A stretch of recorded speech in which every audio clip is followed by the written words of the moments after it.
24/7 news TV. Palasa సినిమాతో మంచి hit కొట్టిన రక్షిత్ అట్లూరి ఆ తర్వాత నరకాసుర అంటూ ప్రేక్షకుల ముందుకు వచ్చాడు. కానీ హిట్ ని మాత్రం అందుకోలేదు.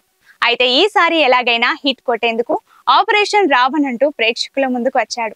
మరి ఈ ఆపరేషన్ సక్సెస్ అయిందా లేదా ఫెయిల్ అయిందా తెలియాలంటే మనం రివ్యూలోకి వెళ్లాల్సిందే. అసలు ఈ సినిమా కథ ఏంటంటే, రామ్ అంటే రక్షిత్ ఒక టీవీ ఛానల్లో జర్నలిస్ట్ గా వర్క్ చేస్తుంటాడు. అక్కడే తన సీనియర్ అయిన ఆమని అంటే సంకీర్తన దగ్గర వర్క్ చేస్తుంటాడు. సంకీర్తన ఫీల్డ్ రిపోర్టింగ్ లో ఒక మంత్రి అంటే రఘు కుంచే బాగోతాలను బయట పెట్టాలని చూస్తుంది. కానీ ఆమెని మేనేజ్మెంట్ తెలివిగా క్రైమ్ డిపార్ట్మెంట్ లోకి మార్చేస్తుంది. దీంతో ఒక సీరియల్ కిల్లర్ కేసుని డీల్ చేయాల్సి వస్తుంది. ఆ సీరియల్ కిల్లర్ పెళ్లి కుదిరిన అమ్మాయిలను కిడ్నాప్ చేసి వారి చేతులని నరికేస్తుంటాడు. ఈ నేపథ్యంలోనే ఆమెని రక్షిత్ ఇద్దరు పెళ్లి చేసుకుందామని అనుకుంటారు. ఆమెని కిడ్నాప్ అవుతోంది. అప్పుడు రక్షిత్ ఏం చేశాడు? ఆమెని సీరియల్ కిల్లర్ భార్య నుంచి తప్పించుకుందా? ఎందుకు సీరియల్ కిల్లర్ పెళ్లి కుదిరిన అమ్మాయిలను మాత్రమే టార్గెట్ చేశాడు అనేది తెలియాలంటే సినిమా చూడాల్సిందే. సినిమాకి ప్లస్ పాయింట్స్ ఏంటంటే, హీరో హీరోయిన్స్ ఇద్దరు తమ యాక్టింగ్ తో సినిమాని నడిపించారు. సినిమా మొత్తాన్ని తమపై వేసుకొని మరి మోసారని చెప్పాలి. అలాగే రాధిక యాక్టింగ్ రఘు కుంచే సినిమాకి మంచి ప్లస్ పాయింట్స్ అయ్యారు.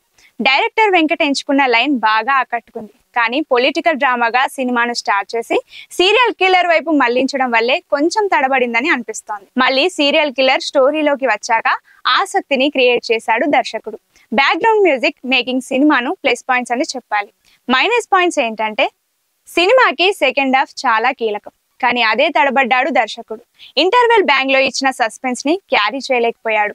సైకో కిల్లర్ బ్యాక్ స్టోరీ బాగానే డిజైన్ చేసుకున్నా మొదటి హత్య తర్వాత మిగిలిన హత్యలు అతను ఎందుకు చేస్తున్నాడు అనే విషయంలో డీటెయిలింగ్ కుదరలేదు.